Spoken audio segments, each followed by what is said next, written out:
Olá, meus amigos, beleza? Neste vídeo vou falar sobre a CPI da Patota, vou analisar uma fala do ministro do STF, Edson Fachin, vou falar da pesquisa de intenção de votos, Bolsonaro na frente de todo mundo e, lamentavelmente, gente, vou ter que falar aqui da prisão de um pastor. Um pastor foi preso.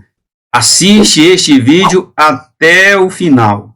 E lá no final, deixa o seu like ou o seu dislike e também o seu comentário, compartilha com todo mundo nas suas redes sociais. Eu deixo aqui em cima no card uma sequência de vídeos para você assistir depois desse aqui.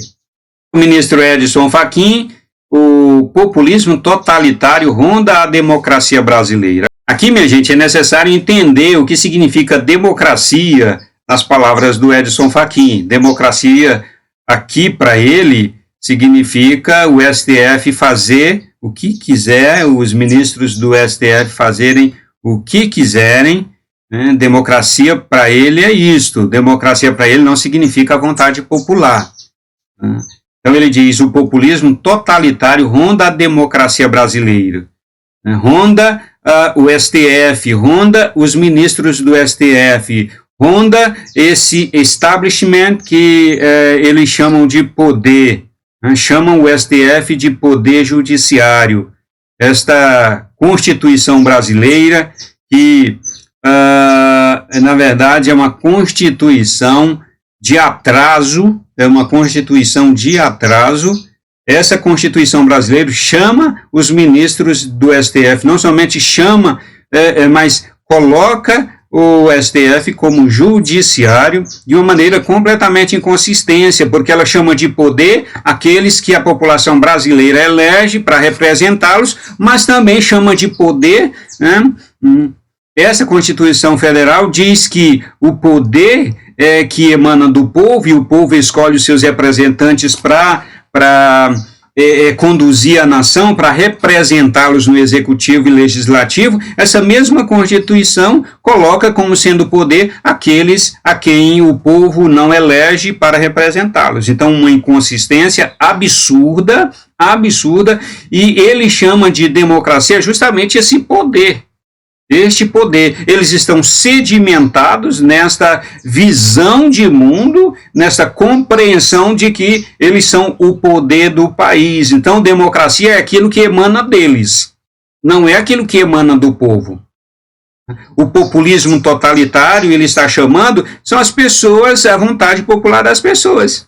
Por exemplo, a maioria da população brasileira é conservadora. Então, a opinião dos conservadores, para ele, é populismo totalitário. Aquilo que os conservadores defendem, e diga-se de passagem, vou repetir, a maioria da população brasileira é conservadora.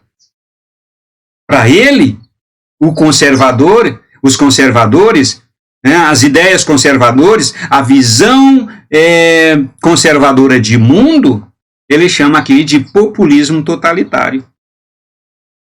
Então, quando ele vê os conservadores apoiando o presidente Bolsonaro, ele chama isso de populismo totalitário. Então, ele faz uma mistura aqui. Ele pega os conservadores e o presidente Bolsonaro e coloca todo mundo dentro de um balaio, mistura e diz, isso aqui é populismo totalitário. Então, para ele, a vontade popular dos conservadores, que é a maioria da população brasileira, isso é populismo totalitário. Então, entenda bem o que ele está querendo dizer com isso. Entenda bem. Se você não entender o significado disso aqui, você vai achar isso aqui muito bonito. Porque as palavras que ele usa são palavras comuns, só que democracia, para eles, é outra coisa, não é o verdadeiro significado de democracia. O verdadeiro significado de democracia é o quê? É a vontade do povo. E aqui eu quero fazer uma diferença entre monarquia, entre oligarquia e entre democracia. Monarquia é a vontade prevalecente de uma pessoa. A oligarquia é a vontade prevalecente de um grupo de pessoas. E a democracia é a vontade prevalecente do povo. Só que para ele a vontade do povo é populismo totalitário, porque ele defende a oligarquia. Qual é a oligarquia que o Edson Fachin defende? Ele chama isso de democracia. Os 11 ministros do STF e todos os partidecos políticos, que são tendas, são extensão do STF, esses partidecos políticos, como puxadinhos do STF, essa oligarquia desses 11 ministros do STF e de alguns dos seus pares, para ele, o pensamento, a ideia, a vontade desse grupo é que é democracia. Por isso que eles não podem ser contrariados. Ele acha que os ministros do STF não podem ser contrariados. A vontade dos ministros do STF não pode ser contrariada, segundo Edson Fachin, porque é populismo totalitário. E os conservadores, a população brasileira, na sua maioria, não aprova esses ministros do STF por causa da atitude deles, por causa da falta de honra, da falta de liturgia que lhes é própria para esta função de ministro do STF. Então a população brasileira não tem simpatia e quer vê-los substituídos. Ele chama isso de populismo totalitário. Então, entenda bem as palavras do Edson Fachin. É fundamental esse alerta, porquanto é antessala do golpe, é a sala anterior do golpe. Que golpe, senhor ministro? Que golpe? A população brasileira não quer golpe. A população brasileira quer que vocês sejam substituídos. Porque vocês não representam a população brasileira, vocês não representam o povo. Vocês foram colocados no STF por governos para defender os interesses deles. E é isso que vocês fazem desde então. Então, o povo não quer não quer que golpe seja praticado contra o STF, não.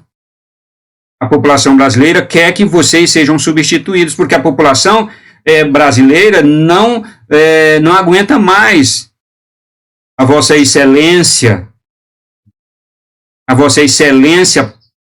usar a caneta, usa o poder da caneta para neutralizar as forças de segurança, para que elas não atuem no Rio de Janeiro. A causa da criminalidade, do crime organizado dominar o Rio de Janeiro é justamente a caneta do ministro do STF. Neutraliza as ações das forças de segurança, neutraliza as ações do Ministério da Justiça, neutraliza a agenda presidencial, que é uma agenda de combate ao crime organizado. A agenda de governo do presidente Bolsonaro é uma agenda de combate ao crime organizado, mas o poder da sua caneta neutraliza a agenda presidencial. Os brasileiros não querem que haja golpe, não. Eles querem que vocês sejam substituídos mesmo. Porque vocês não merecem estar aí. Vocês não merecem a posição de ministro, a honrosa posição de ministro do STF. Vocês não merecem essa honrosa posição de jeito nenhum. Então, minha gente, muito cuidado com essas palavras, essas frases, né, para o incauto. Isso aqui parece ser uma palavra bonita, usa a palavra democracia, ronda a democracia, só que democracia aqui é a vontade dos 11 ministros do STF. Democracia para ele é isto, não é a vontade popular. A vontade popular para ele é populismo totalitário. E aqui, minha gente, o Ministério Público Federal manda à CPI da Covid gastos de Renan Filho, os gastos com a pandemia. Mandou relatório lá para a CPI. Seria bom que o Ministério Público Federal mandasse o relatório de todos os governadores. Esse Renan, é filho de um dos maiores corruptos do Brasil, Renan Calheiros. Esse aqui é o Renan Filho. Tal pai e tal filho. Filho de peixinho, peixinho é. Nesse caso, esta frase se aplica muito bem. Filho de peixinho, peixinho é. Se aplica muito bem. Em alguns casos não se aplicam. Não se aplica de jeito nenhum. Mas em outros casos se aplicam. Eu gostaria de que se aplicasse na minha vida, né? Eu sou pastor e gostaria que o meu filho fosse pastor. Eu gostaria que se aplicasse essa frase no meu próprio contexto de vida. Nesse caso aqui se aplica perfeitamente. Filho de peixinho, peixinho é. Esse senhor aqui, esse cidadão, governador de Alagoas, é filho um dos maiores corruptos do Brasil, Renan Calheiros. E olha, esse Renan Calheiros sabe de cada coisa. Tanto é verdade que o judiciário, membros do judiciário, trata ele com pão de ló. Trata ele com tapete vermelho, porque ele sabe de muita coisa. Então, o Ministério Público Federal envia a CPI da Patota, a CPI do Senado, relatório com os gastos do governador de Alagoas, o filho de Renan Calheiros. Vamos ver o que vão inventar dessa vez. Vamos ver o que vão inventar. E olha isso aqui, meu amigo. Ficha dos integrantes da CPI. Olha só. Só peça, só peça. Veja, Renan Calheiros, do MDB do Alagoas, 13 processos. Otto Alencar, PSD da Bahia, 1 processo. Tasso Gereissati, PSDB do Ceará, 1 processo. Humberto Costa, do PT do Pernambuco, 742 processos. Você já viu uma coisa dessa? Um sujeito com 742 processos. Andolfo Rodrigues, do Rede do Amapá, 1 processo. Ciro Nogueiras, do PP do Piauí, 12 processos. Jorginho Melo, PL de Santa Catarina, 21 processos. Eduardo Girão, do Podemos, do Ceará, 8 processos. O Marcos Rogério, do DEM de Roraima, 1.294 processos. Olha só a criança. Olha só a criança. Pelo amor de Deus, 1.294 processos o sujeito tem e é político, é senador. O Eduardo Braga, do MDB do Amapá, 306 processos. Só cria. Cria perigosa para os brasileiros. São essas as crias. Eu fico pensando, minha gente, esse pessoal com desse tanto de processo e consegue se reeleger, isso só me leva a um pensamento. O povo brasileiro, né, a população brasileira desses estados, ou é desinformada, ou então compactua com o erro, compactua com as coisas erradas. Eu acho que é falta de esclarecimento. Eu acho que se a população dos estados soubesse quem são essas figuras, não votaria de jeito nenhum. A CPI da Patota está servindo pelo menos para uma coisa. Está servindo para alguma coisa. Sabe qual é? É que as pessoas não estão parando de morrer por Covid. É o milagre da CPI da Patota. Olha só, CPI dos milagres, Rio Grande do Norte registra maior desaceleração de óbito por Covid no Brasil, teve queda de 40%. De cada 100 pessoas, 40 não morreram. De cada 100 pessoas, note bem, 40 pessoas não morreram. E não morreram por quê? Porque surgiu um remédio muito eficaz, chamado CPI. CPI da pandemia, CPI do Senado, CPI da Patota, dê o nome que você quiser, porque esta CPI aceita qualquer nome,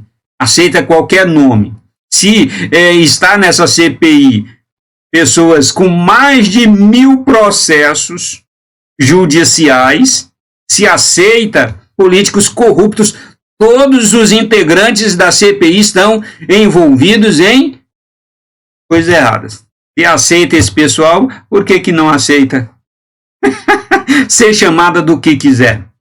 Essa CPI pode ser chamada do que você quiser. Invente aí o nome. Escreve aqui nos comentários qual o nome que você dá para essa CPI. Se você escrever aqui nos comentários, no próximo vídeo ou nos vídeos seguintes, eu vou ler aqui os nomes que vocês derem para essa CPI.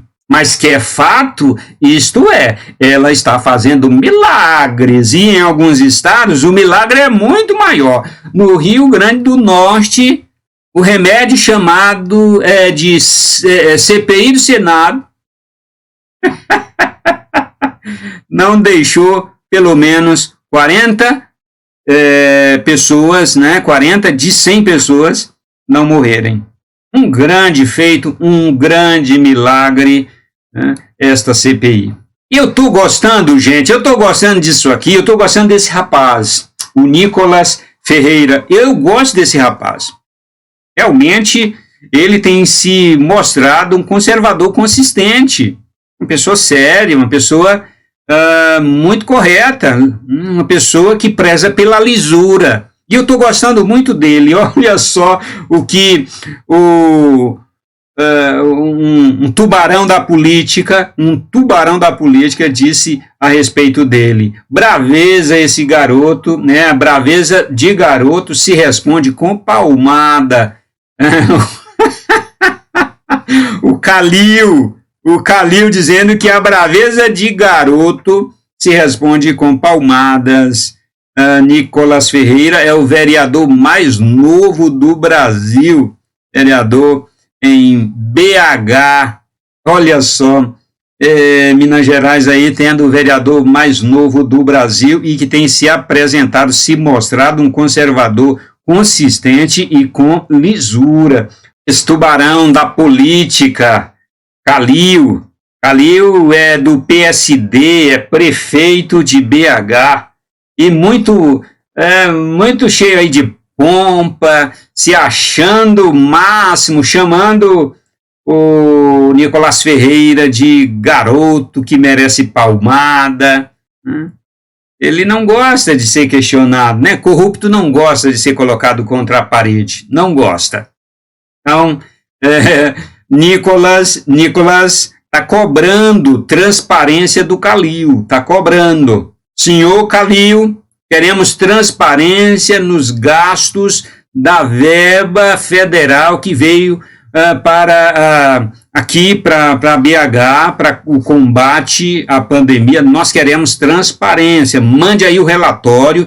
Nós queremos relatório, nós queremos transparência, queremos saber onde esse dinheiro foi colocado. Isso, o Nicolas Ferreira. Queremos saber para onde foi esse dinheiro. E o Calil, tu tá merecendo é palmada. Um absurdo, mas é isso. Ele responde a um vereador, olha só o que respeito um sujeito desse tem. De respeito ele tem. Ele responde a um vereador que foi eleito assim como ele. O vereador foi eleito.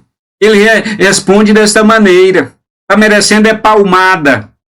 E se não houver transparência, senhor Calil, o que o senhor merece? Cadeia. Entre merecer palmada e merecer cadeia, eu fico com aquele que merece palmada. Entre uma pessoa de lisura que cobra ao prefeito que mostre transparência nos gastos públicos e um prefeito que não quer mostrar transparência, eu fico com o vereador, mesmo que ele seja novinho, como é o Nicolas Ferreira. Parabéns a esse garoto que foi eleito, assim como o senhor Calil também foi. Só que um mostra lisura, o outro age nas sombras. Minha gente, e olha só isso aqui, o Mandetta vai mudar para o Rio de Janeiro, ele vai mudar para o Rio de Janeiro, o projeto dele é de se candidatar à presidência da República em 2022, ele é do partido do DEM, e ele vai para o Rio, e eu vou explicar para você que isso aqui é estratégico, viu? Isso aqui é estratégico, muito cuidado. O Rio de Janeiro, nos últimos tempos, o Rio de Janeiro não tem elegido homens, não tem elegido os seus gestores, não tem colocado no governo homens e mulheres de lisura. Não tem. Eu não sei o que está acontecendo no Rio de Janeiro, eu não tenho explicação para isto. Mas nos últimos tempos, eu posso elencar aqui uma lista daqueles que foram eleitos para o Rio de Janeiro, seja vereador, seja prefeito da capital, seja governador do estado, deputado estadual, seja senador da República, deputado federal. Minha gente, eu não sei o que acontece no Rio, mas aqueles que são eleitos pelo Rio de Janeiro é cada figura. E no Rio de Janeiro eu tenho certeza que o Rio de Janeiro pode eleger políticos melhores. Pode eleger os seus representantes, pessoas de lisura. Olha só para onde esse sujeito vai. E ele vai estrategicamente, porque no Rio de Janeiro tem essa característica. Ele acha que vai ter maior apoio, maior representatividade, porque o Estado é um dos estados mais importantes do Brasil. Muito cuidado, fique de olho, pelo amor de Deus, brasileiros, fique de olho nesse sujeito. Eu nem imagino, eu não posso imaginar o Brasil com um sujeito desse presidente. Vai ser o fim. O Brasil realmente vai... Se eu tivesse condições, eu mudaria daqui. Minha gente, voltando aqui na CPI da Patota. Essa CPI tem de tudo que você possa imaginar tem. Tem essa CPI. Olha só o que aconteceu.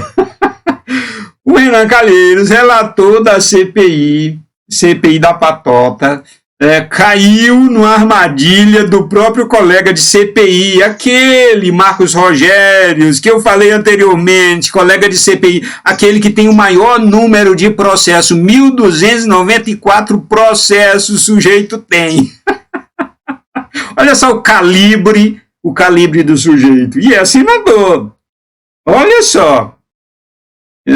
Então ele caiu na armadilha do seu próprio colega de CPI, ao ser solicitado pelo colega senador Marcos Rogério para investigar empresas que vendem insumos de forma irregular para o estado do Rio de Janeiro. Renan acabou aprovando as investigações não somente no Rio de Janeiro, como também em Alagoas e também no Pará, Alagoas, o estado onde o seu filho é governador, e Pará, o Helder Barbalho. Olha só.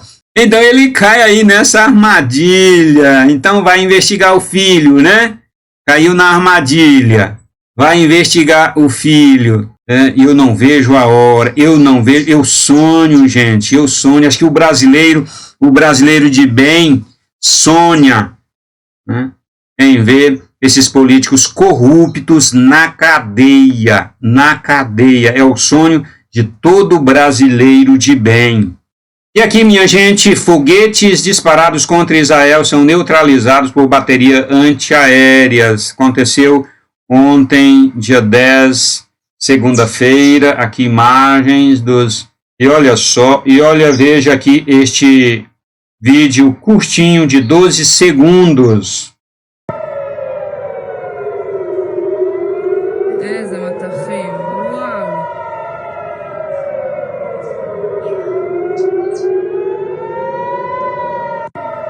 Alguém viu a ONU se pronunciar sobre isso? É claro que o tempo todo Israel está sendo atacado pelos seus inimigos ali que moram do ladinho, separado apenas por uma cerca, uma espécie de cerca, todo um aparato de proteção. Mas graças a Deus que Israel é bem desenvolvido, muito bem desenvolvido, e tem todo um aparato bélico. Gente, eu acho lindo demais o povo judeu. Eu acho lindo demais a postura, né? Eu acho fantástico o sucesso desse povo. Esse povo sobreviveu e sobrevive até hoje. Um povo muito bem sucedido. Olha o que eles têm um aparato bélico, e quando o inimigo adversário lança foguete, míssil em direção à nação, ao país, eles têm um aparato bélico que destrói esses mísseis, foguetes no espaço, no ar. E nunca ouvi falar que houve falha. Vocês viram aí, vocês ouviram o barulho da sirene, né? As baterias antimísseis são acionadas, elas são acionadas quando o míssil, o foguete ultrapassa, adentra no espaço aéreo de Israel. As baterias são acionadas e vocês viram ali o barulho das sirenes das baterias antimísseis de Israel. É coisa fantástica, é coisa de primeiro mundo, é tecnologia. Eu acho lindo como Deus abençoa este povo, como este povo é bem sucedido. E a gente não vê na história Israel fazendo mal para ninguém. Israel não prejudica ninguém. A nação de Israel não ataca os povos. Ela apenas se defende. E às vezes, para se defender, ela atacou. Mas quando ela ataca é para se defender. Israel, enquanto nação bélica, não ataca ninguém, não ataca de graça ninguém. É um povo assim de Deus, é um povo de Deus. Até o seu sistema de defesa é um sistema fantástico. Porque o tempo todo, seus vizinhos ali do lado, na faixa de Gaza, estão fazendo isto com a nação de Israel. Essa pequena nação, mas que hoje, graças a Deus, é um país é um estado, vamos chamar de país. Eu vou tomar aqui a liberdade de chamar Israel de país. Uma nação de primeiro mundo. Que Deus continue a abençoar Israel, que Deus continue a abençoar este povo. Um povo que rejeitou muito a Deus, se afastou dos mandamentos, da lei especial de Deus. Deus deu uma lei especial a este povo por meio de Moisés. E o povo, enquanto nação, enquanto país, se distanciou daquela Constituição tão maravilhosa, a Constituição mais perfeita, ou melhor, a única Constituição perfeita no mundo foi a Constituição que Deus deu a Moisés. Aquela Constituição era perfeita, impecável, não tinha um erro a Constituição Federal que Deus deu ao povo hebreu lá no Sinai. Mas o povo, enquanto nação, se afastou, se distanciou daquela Constituição, se degenerou. Então, o povo foi dizimado ao longo da história, e o que temos hoje são judeus espalhados pelo mundo, em vários países, e também judeus na sua nação. Israel, graças a Deus, é ocupado pelos judeus, né, estão aí entre as nações desenvolvidas do planeta. Deus é com Israel, sempre foi e sempre será com o seu povo, até o fim. A vocação de Deus, é irrevogável, o chamado de Deus é irrevogável. E Deus chamou Israel para ser seu povo, e isso é irrevogável. Lindo demais. Ver essas imagens aqui alegra o nosso coração, né? Ver as imagens desses foguetes sendo abatidos no espaço. Isso nos alegra muito, como Deus tem abençoado este povo. E olha só, minha gente, que pena, uma pena. Isso aqui realmente eu fico muito sofrido quando eu vejo o povo de Deus sendo massacrado, quando eu vejo o povo de Deus sendo preso. E aqui nós temos, no Canadá, pastor é preso após realizar culto presencial. A que ponto chegamos? A que ponto chegamos? A polícia de Calgary, no Canadá, prendeu no último sábado, dia 8, o pastor Arthur Pavlovsky e seu irmão David, por conta da realização de um culto presencial, segundo as autoridades teriam descumprido restrições de saúde impostas em razão da pandemia.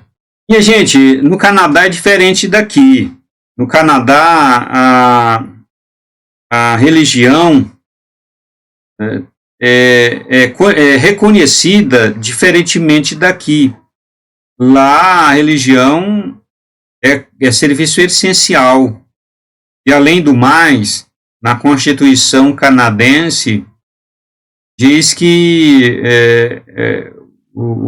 a cerimônia religiosa não pode ser perturbada por ninguém e é crime, lá é crime perturbar a cerimônia religiosa. Mas, infelizmente, nem a Constituição Federal do Canadá está sendo levada em consideração. Os governantes do Canadá não estão obedecendo à Constituição Federal. E eles estão entrando em igrejas, estão entrando em espaços religiosos, e eles mesmos estão descumprindo a Constituição Federal. Eu não tenho dúvida, não tenho nenhuma dúvida de que esse cidadão, que esse pastor, ele não estava descumprindo a Constituição Federal. Esse pastor aqui não estava descumprindo a Constituição Federal, não, de jeito nenhum. Os cristãos, eles prezam pela lei do seu país. Agora, o que está acontecendo no Canadá é semelhante ao que aconteceu aqui no Brasil, o que tem acontecido aqui no Brasil. Os políticos fazem os decretos conforme as suas conveniências e conforme as suas ideologias, os seus próprios interesses e projetos pessoais e projetos de partidos e projetos ideológicos. Eles, com base nos seus próprios interesses, eles fazem os seus projetos. E o pastor, com certeza, ele está dentro da Constituição Federal. Ele não estava desobedecendo. Eu tenho certeza absoluta que ele não estava descumprindo a Constituição Federal. E se eu tiver errado, depois eu vou fazer um vídeo dizendo que eu estava errado. Se vier à luz que esse pastor estava fazendo alguma coisa errada contra a Constituição do seu país, eu venho aqui e digo, ele estava errado porque ele estava descumprindo a Constituição Federal da sua nação. Afinal de contas, minha gente, para que serve a Constituição Federal aqui no Brasil e nos outros países? Se a Constituição Federal não é cumprida, não é levada a sério. Para que serve? Parece que não está servindo para nada. A Constituição de lá é muito mais séria em relação à religião, em relação aos cristãos, do que aqui no Brasil. Lá, pelo menos, diz que o espaço religioso, a cerimônia religiosa, ninguém pode entrar e perturbar, que é crime se um agente do Estado, se um representante do Estado entrar lá e no espaço religioso fizer alguma coisa, é crime. Mas eles fazem isso na maior naturalidade para eles. Quem é que pode punir? Esse pastor aqui com certeza está correto. E se ele estiver errado, depois eu posso fazer um vídeo aqui dizendo eu estava errado na minha análise do pastor Pavlovsky e do seu irmão David. Tá certo, minha gente? É uma pena que esteja acontecendo. Aqui no Brasil, alguns também fizeram assim. Entraram em igrejas, terminaram com cultos. Não teve, pelo que me consta, não teve de algum pastor ser levado preso, não. mas também porque não resistiram. Porque se o líder religioso aqui no Brasil tivesse reagido à ação de agentes do governo, eles teriam sido presos também aqui no Brasil. E aqui, minha gente, para encerrar esse vídeo, olha só, mais uma pesquisa mostra aumento da popularidade de Bolsonaro. A pesquisa nacional da consultoria Atlas, divulgada na segunda-feira, mostra que, mesmo em meio à comissão parlamentar de inquérito, claro, né, essa CPI da patota, em meio à CPI da patota, o presidente Bolsonaro confirma o aumento da sua popularidade. Ora, bolas! O que essa CPI vai mostrar do presidente? Vai mostrar que ele fez tudo correto, que ele fez conforme o STF mandou. É isso que a CPI vai mostrar. E se fosse uma CPI de verdade, ia mostrar os crimes dos governadores e prefeitos que desviaram dinheiro público, dinheiro que seria para o combate e o enfrentamento da pandemia. Então essa CPI não vai atrapalhar a popularidade do presidente. Quem está com o presidente está. Quem é apoiador do presidente Bolsonaro é apoiador. Eu sou apoiador do presidente Bolsonaro. E tenho recebido muitas críticas por isso, de colegas. O tanto de pastor que tem me criticado porque eu apoio o presidente Bolsonaro, eles me chamam de bolsonarista. Sabe o que eu digo a eles? Eu digo o seguinte: olha, minha gente, eu sou conservador. Eu apoio o presidente Bolsonaro porque eu sou conservador. E o que nós temos no Brasil é o melhor presidente conservador de toda a história. Aliás, no Brasil nunca teve presidente conservador. Só esquerdista, só esquerdista. Agora temos o presidente Bolsonaro. Tudo bem, ele não é perfeito, ele não é um conservador perfeito. E ele nem arroga para si esse status de ser perfeito. Ele não arroga para si. Ele mesmo diz: eu sou cheio de falhas, dou caneladas, erro muito. A diferença é que o presidente Bolsonaro não é corrupto, não é canalha, não é mal intencionado. Ele é verdadeiro, ele é honesto. E tudo que inventam de corrupção a respeito do presidente Bolsonaro é só birrinha, é só mimimi. Então, quem é apoiador do presidente Bolsonaro não muda. Quem é verdadeiramente conservador e apoia o presidente Bolsonaro não muda. E não tem ninguém à altura do presidente Bolsonaro em termos de ser conservador. Não tem ninguém à altura do presidente Bolsonaro. Então, se ele se candidatar para 2022, vai ter o nosso apoio, vai ter o apoio dos conservadores que votaram nele em 2018. Não tem como garantir que essa pesquisa do Atlas é isenta de manipulação. Não tem. Mas, de qualquer modo, aí, essa pesquisa de intenção de votos do Atlas, esse instituto, né, um instrumento, aí, um veículo de pesquisa, está mostrando aí que o presidente ganha de todos os possíveis presidenciáveis. Isso é muito bom. A popularidade do presidente Bolsonaro continua só aumentando, minha gente, só aumentando. Nós vimos no domingo passado, né? A gente viu tanta multidão de gente de moto que acompanhava o presidente Bolsonaro no rolê que ele deu ali em Brasília. Olha aqui a imagem. Veja a imagem. Essa imagem aqui assustou o ministro do STF, Edson Fachin, disse: isso aqui é populismo totalitário. Olha aí o populismo, o tanto de populismo totalitário que tem aí. Presidente moto e milhares de motos, é um mar de gente de moto aí.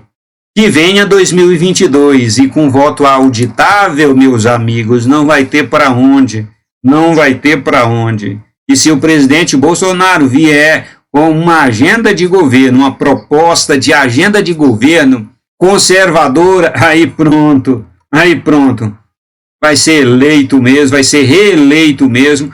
Eu não sou favorável à reeleição, mas nesse caso eu abro exceção, porque não há ninguém, não há presidenciável no Brasil com uma agenda conservadora que seja consistente com a visão bíblica de mundo dos conservadores. É Bolsonaro, em 2022, se Deus assim quiser. Espalhe este vídeo aí nas suas redes sociais, compartilhe aí com todo mundo. Deixa o seu like ou o seu dislike e comenta aqui. Eu quero ler o seu comentário e vou responder, viu? O que você escrever lá, vou responder, vou interagir com você, tá certo? Que Deus abençoe você, que Deus abençoe a sua família, valeu, e a gente se vê no próximo vídeo.